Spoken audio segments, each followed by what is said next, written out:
ওই কিরে মধু মধু রসমালাই রসমালাই খাইয়া যাও, সবাই রসমালাই খাইয়া যাও। অস্ট্রেলিয়ার আপেল কত সুন্দর বের হয়েছে দেখছেন, লাল টক টক টক টক করতেছে, দেখার মতো জিনিস হয়েছে। এখন জানিনি কো পাট নিচেরটা কেবা আছে বুঝছেন। আমাদের বাঙালিও কিন্তু মুখপাত করে, কিন্তু এই অস্ট্রেলিয়ানের মতন মুখপাত করে না, কারণ অস্ট্রেলিয়ান সবাই খেলা বাটপার। এখন নিষ্কার পাটে চলে আসলাম, জানিনি নিষ্কার পাটে কি মধু বাড়াবি নাকি মধু নিচ পালি যাবে। এখন নিষ্কার পাট খুলে দেখা যাবে কি আছে। তো নিষ্কার পাট খুললাম, খুলে দেখলাম যে কেবা আছে। ও বাবা, মধু নিচ পালি গেছে কিন্তু বুঝছাও।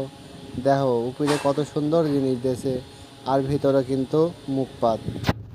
এত বাটপার যে অস্ট্রেলিয়ান তা তো জানতাম না কো, কিন্তু এই আপেলটা